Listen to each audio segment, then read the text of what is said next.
Committee will come to order. Without objection, the chair is authorized to declare recess at any time. We welcome everyone to today's hearing on oversight of the FBI. The chair now recognizes the gentleman from Texas, Mr. Gooden, to lead us in the Pledge of Allegiance. To the flag of the United States of America, to the republic for which it stands, one nation, under God, indivisible, with liberty and justice for all.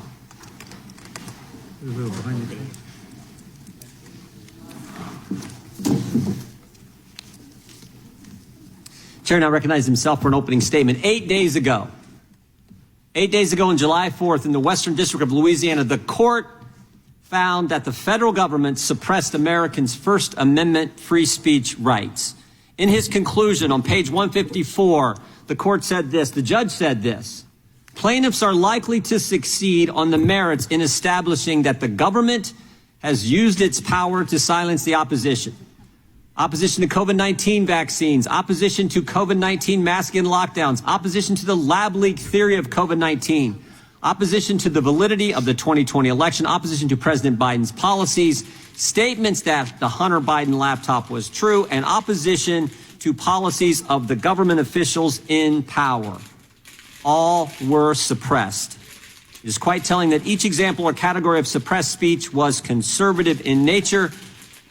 The court further writes, the United States government seems to have assumed a role similar to an Orwellian ministry of truth. Specific to the FBI, the court said this: the FBI's failure to alert social media companies that the Biden laptop story was real and not Russian disinformation is particularly troubling.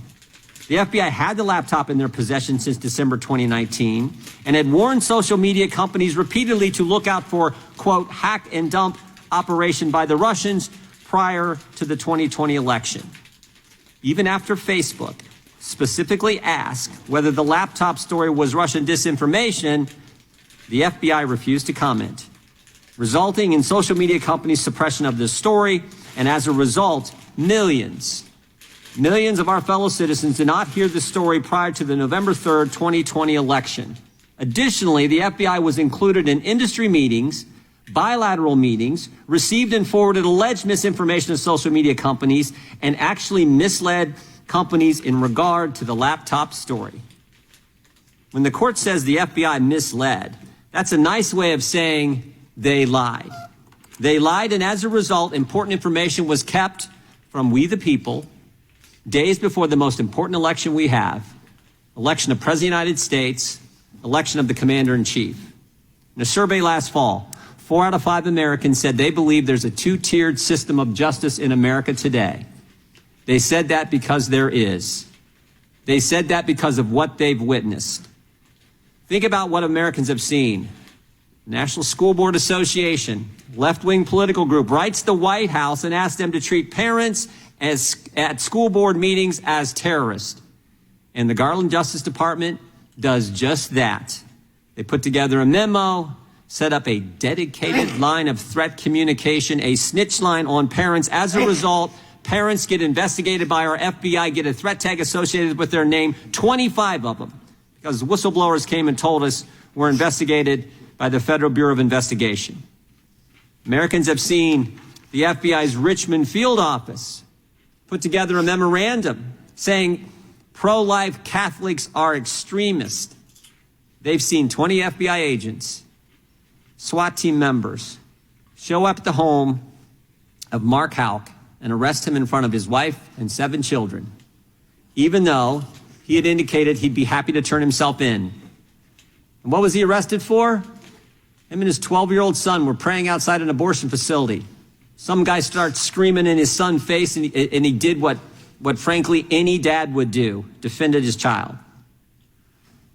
What's interesting is the National School Board Association apologized for the letter, but the Attorney General refuses to rescind his directive. The FBI did rescind, thank goodness, the Richmond Catholic Memorandum, but they refuse to tell Congress who wrote it and who approved it. And Mr. Houck, when he got his day in court, he was acquitted by a jury of his peers. American speech is censored. Parents are called terrorists. Catholics are called radicals. And I haven't even talked about the spying that took place of a presidential campaign or the raiding of a former president's home. But maybe what's more frightening is what happens if you come forward and tell Congress. If you're a whistleblower, come tell the legislature, come tell the Congress what's going on. Look out. You will be retaliated against. Ask Garrett O'Boyle, who told Congress about these issues. Took his clearance, they took his pay, they took his kids' clothes. Ask Gary Shapley, 14-year veteran at the IRS, handled some of the biggest international tax fraud cases at the agency. He comes forward, and the Justice Department kicks him off the case. But here's what's truly unbelievable. Here's what's amazing. With all that history, with all that, the Justice Department and the FBI want the taxpayers they censored, the parents they labeled, the pro-life Catholics they called radical. They want them to pay for a new FBI headquarters. And they want FISA reauthorization of the 702 program in its current form. It's in the director's opening statement. I mean, you can't make this stuff up. There are 204,000 reasons why Republicans will oppose FISA reauthorization in its current form. 204,000 times the FBI improperly searched the 702 database. And unlike the FBI censorship, in the court's opinion, that was focused on conservatives, the FBI's illegal scrutiny wasn't just limited to conservatives. BLM supporters were illegally scrutinized by the FBI as well. And I hope our Democrat friends will join us in opposing reauthorization of Section 702 the way it's currently done. And I think they will. And I hope they will work with us in the appropriations process to stop the weaponization of the government against the American people and end this double standard that exists now in our justice system. With that, I yield to the gentleman from New York for an opening statement. Mr. Chairman, not that long ago, an oversight hearing of the FBI in this committee would have been a relatively bipartisan exercise. My colleagues on both sides of the aisle would have asked legitimate questions about the functioning and mission of the Bureau. Some of the questions may have been tough. Debate may have gotten a little heated when we discussed important topics like privacy and discrimination. But our questioning would have been grounded in advancing and overseeing the FBI's dual missions of enforcing federal laws and countering national security threats on American soil. In short, despite our disagreements, we would have done our duty as members of the Judiciary Committee. Today, unfortunately, House Republicans will fall well short of that mark. For them, this hearing is little more than performance art. It is an elaborate show designed with only two purposes in mind: to protect Donald Trump from the consequences of his actions and to return him to the White House in the next election. Don't take my word for it. Chairman Jordan announced his plan last August, just days after the FBI searched Mar-a-Lago. He told an audience at CPAC, the Conservative Political Action Conference, that the investigation into Trump's wrongdoing was designed to, quote, help frame up the 2024 race when I hope and I think President Trump is going to run again. And we need to make sure that he wins. Let me repeat that. We need to make sure that he wins. In pursuit of this goal, Chairman Jordan and committee Republicans have claimed for months that the FBI is corrupt, rotten, politicized, and their favorite word, weaponized against the American people. Chairman Jordan has launched an array of baseless investigations into the FBI, most premised on absurd conspiracy theories, some so absurd that the chairman cannot possibly believe them to be true. But this is where the extreme MAGA leadership of this Congress has brought us today. Today, House Republicans will attack the FBI for having had the audacity to treat Donald Trump like any other citizen. The strategy is simple, really. When in doubt, Chairman Jordan investigates the investigators. The FBI dared to hold Trump accountable, so Republicans must discredit the FBI at all costs. You will hear claims today that the FBI's decision to investigate Donald Trump was somehow unfair. You will hear the Republicans attack the indictment of former President Trump on 37 counts related to his gross mishandling of national security information, including information regarding defense and weapons capabilities of both the United States and foreign countries, United States nuclear programs, potential vulnerabilities of the United States and its allies to military attack, and plans for possible retaliation in response to a foreign attack. The facts are made clear in the indictment. Quote, the unauthorized disclosure of these classified documents could put at risk the national security of the United States, foreign relations, the safety of the United States military, and human sources, and the continued viability of sensitive intelligence collection methods, close quote. Indeed, the indictment goes on to describe how the former president made such unauthorized disclosures, with him boasting about and showing his classified documents to numerous individuals without proper security clearance. You will hear claims today that this indictment against Trump was unfair, maybe even that it was unlawful.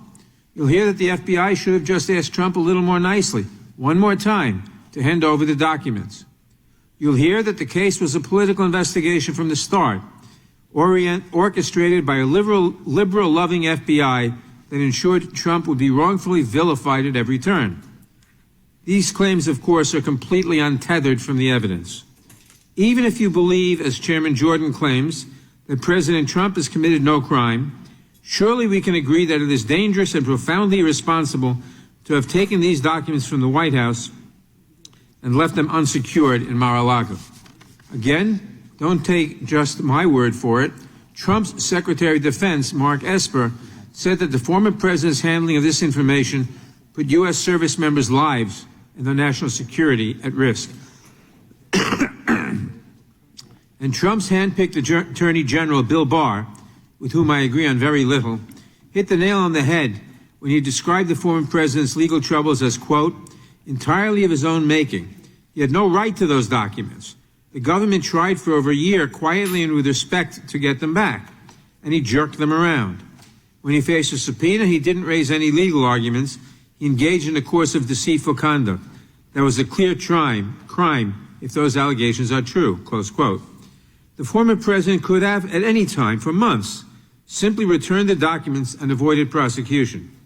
But House Republicans do not want to talk about any of that. They seem incapable of assigning any agency or responsibility to Donald Trump for problems that are Trump's and Trump's alone. You might hear today about a man named Stephen D'Antuono, the former special agent in charge of the Washington field office during the investigation into the documents. Last month, committee Republicans brought him in for an interview, and shortly after that, Chairman Jordan released a letter purporting to describe Mr. D'Antuono's testimony. In fact, Chairman Jordan's summary of Mr. D'Antuono's words are a vast mischaracterization of what he actually said. Here's just one example. Chairman Jordan has claimed that Mr. D'Antuono said he had, quote, no idea, unquote, why the Mar-a-Lago investigation was run out of the FBI's Washington field office instead of the Miami field office.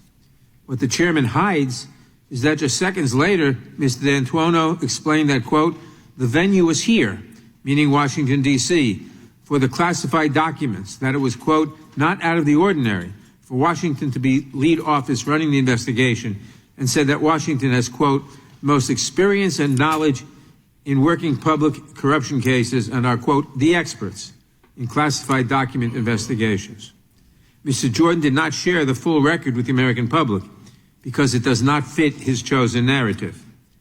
My staff has worked to have a minimally redacted version of Mr. D'Antuono's full testimony released, and I urge you to read the words for yourself in their entirety. When you compare his actual words to Mr. Jordan's characterization, you'll understand why I feel like this hearing room has become a theater. And frankly, it goes for many things that we will hear from the Republicans today. You can expect to hear that the FBI is retaliating against its conservative employees and has a deep-seated conspiracy to support liberal candidates and ideology. These claims are based on the words of several individuals, people Republicans are somewhat laughably calling whistleblowers. In fact, evidence shows that these individuals were suspended for violating serious FBI policies. One provided an unauthorized interview to Russian state-owned media.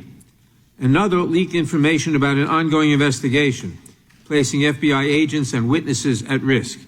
And another said that he wanted to use a senior FBI official as, quote, target practice. Chairman Jordan invited some of these so-called whistleblowers to testify before the Weaponization Subcommittee in May. As it turns out, two of the witnesses were ultimately paid $250,000 each for their testimony, money raised in part by former Trump aide Kash Patel and paid via a check whose memo line reads, quote, "for holding the line." And yet Republicans today will try to claim that it is the FBI and not these witnesses who are somehow corrupt. Republicans today will also attack President Biden, starting with the IRS investigation into Hunter Biden. They will ignore the fact that U.S. Attorney David Weiss had the authority to bring charges in any district he saw fit and was able to operate fully free of interference. They do not want to acknowledge that despite years of investigations, President Biden has not been found to have engaged in any wrongdoing. Instead, they'll try to convince you that Hunter Biden would have been charged with far more serious crimes had it not been for U.S. Attorney Weiss being blocked by the Biden political machine. Once again, when they do not like the outcome, they investigate the investigators and work to discredit the outcome. And Republicans will make false claims about the FBI's Foreign Influence Task Force, claiming that it is somehow censoring conservatives. In fact, the task force plays a key role in making sure that Russia, China, Iran, and other foreign entities cannot again interfere in our elections. According to committee Republicans, the task force's efforts to track and prevent foreign influence operations amount to attacks on conservative speech, a nonsensical claim considering that the Foreign Influence Task Force has nothing to do with censoring American free speech and, in fact, helps to ensure that American voices are heard by stopping Russian troll farms. Make no mistake, in making these claims, Republicans have all but rolled out the red carpet and begged Russia to once again interfere in our elections because they believe that doing so will get Trump reelected in 2024. And that is the goal of Republicans today. Republican claims that the FBI has been weaponized, their personal attacks on Director Wray, their repeated calls to, quote, to defund the FBI, these are not victimless acts. They are a clarion call to anti-government extremists, and that call is being heard. Last year, Director Wray faced multiple credible death threats. FBI employees faced more threats in the months after the Mar-a-Lago search than they had in the entire prior year. The problem has gotten so bad that FBI has had to stand up an entire new unit dedicated to combating threats to FBI agents and staff. It is far past time that Republicans realize the consequences of their actions. Republicans may want to downplay Trump's behavior and blame the FBI for his downfall. But no matter what they say, Trump risked the safety and security of the United States to remove those documents from the White House, then lied to the government instead of returning them. Donald Trump must be held accountable, and attempts to shield him from the consequences of his own actions are both transparent and despicable. Ultimately, no matter how many times Republicans attack Director Wray or the FBI or the investigation at Mar-a-Lago, I trust in the rule of law. Mr. Trump will have his day in court. I believe the system will hold him accountable. And I thank the men and women of the FBI who helped bring the classified information to safety and protect the national security of our nation. Thank you for being here today, Director Wray. I hope your agents will not be disheartened by what they hear today and will continue this kind of work essential to the safety of our nation. I thank the chairman, and I yield back. Gentleman yields back. Just for the record, the pronunciation of the former assistant director in charge of the Washington field office is D'Antuono, something that ranking member might have known if he'd actually shown up at the deposition like I did. With that, without objection, all other opening statements will be included in the record. We will now introduce today's witnesses. The Honorable Christopher Wray has been the director of the FBI since 2017. He previously served as the Assistant Attorney General for the Criminal Division of the Department of Justice, the Principal Associate Deputy Attorney General and Associate Deputy Attorney General, and as Assistant U.S. Attorney for the Northern District of Georgia. Director Wray has also worked in private practice at King Spalding, LLP. We welcome our witness and thank him for appearing today. We will begin by swearing you in. Director, would you please raise your right hand? You've done this before. Do you swear or affirm under penalty of perjury that the testimony you're about to give is true and correct to the best of your knowledge, information, and belief, so help you God? Let the record show the witness answered in the affirmative.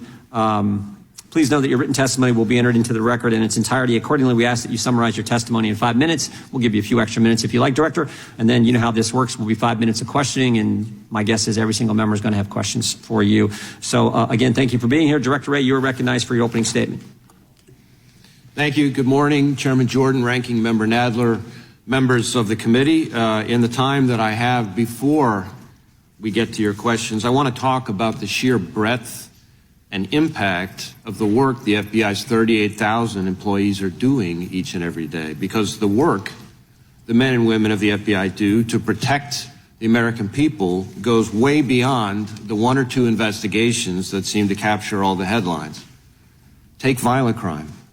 Last year alone, working shoulder to shoulder with our partners in state and local law enforcement, the FBI arrested more than 20,000 violent criminals and child predators. That's an average of almost 60 bad guys taken off the streets per day, every day.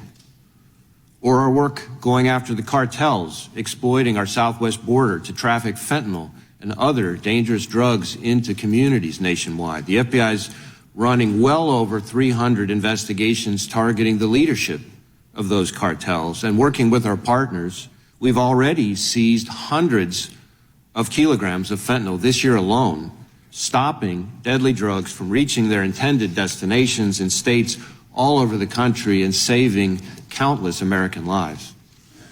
Or the thousands of active investigations we now have into the Chinese government's efforts to steal our most precious secrets, rob our businesses of their ideas and innovation, and repress freedom of speech right here in the United States. And that is just scratching the surface. The men and women of the FBI work tirelessly every day to protect the American people from what is really a staggering array of threats. And we don't do that work alone. The FBI now leads more than 750 task forces nationwide, made up of more than 6,000 state and local task force officers, or TFOs as we call them, from more than 1,800 different state and local agencies. Each of those TFOs represents an officer, a deputy, or an investigator that a local police chief, sheriff, or state superintendent was willing to send our way, certainly not because they didn't have enough work to do in their own department, but because they saw the tremendous value that our FBI-led task forces bring. And we are honored and humbled by their trust in us and grateful for their partnership. But the numbers don't tell the whole story. To truly appreciate the impact the FBI and our partners are having, you got to look at the cases. Just last month, for instance, the FBI charged 31 members of 2 drug trafficking organizations responsible for distributing dangerous drugs like fentanyl, cocaine, and methamphetamine throughout the area around Marion, Ohio. In that one investigation run out of the FBI's 2-man office in Mansfield, we worked with partners from multiple local police departments and sheriff's offices to take kilos of fentanyl off Marion streets. Enough lethal doses, I should add, to kill the entire population of Columbus, Cleveland, and Cincinnati combined. It's a great example of how even a small office with a small personnel footprint, the FBI is working big cases hand in hand with our state and local partners to have an outsized impact in our communities. The FBI's got thousands of employees working scores of investigations like that all over the country to protect the American people. Those men and women who choose to dedicate their careers, their lives really, to this kind of work and fulfilling the FBI mission are inspiring. At a time when so many other law enforcement agencies have had a difficult time with recruiting and retention, the Bureau continues to attract applicants in near record numbers. In fact, after the first couple years of my tenure, the number of Americans applying to be special agents tripled the pace from when I started, reaching the highest levels in about a decade.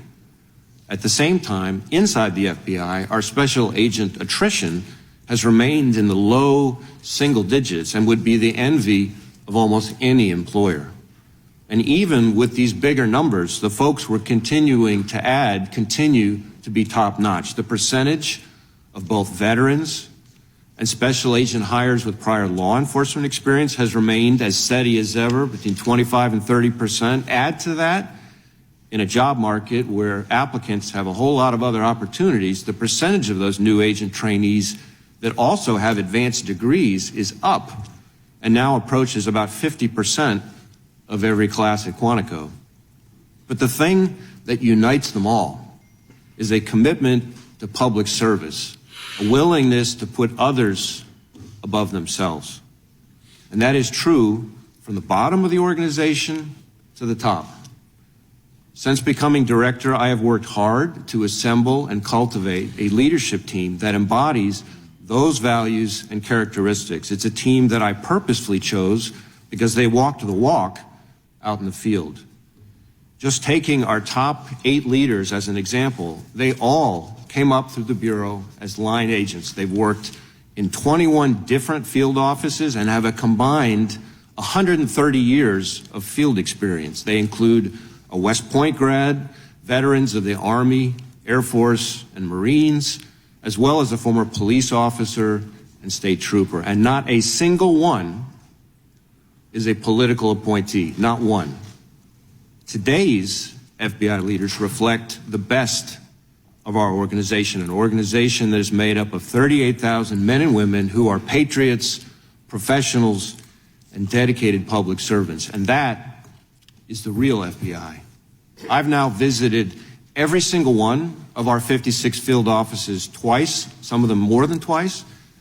I speak constantly with local chiefs and sheriffs from all 50 states who work closely with us every day, with judges coast to coast who see and hear our work up close, with business leaders who turn to us for help with cyber attacks and Chinese economic espionage, with victims and their families, people that we protect from gangs and predators. And the FBI they tell me about consistently, almost resoundingly, is the same FBI that I see, an FBI that is respected, appreciated, trusted, and that is there for them when they need us the most. And that is the FBI that inspires me and that I'm proud to be here today to represent.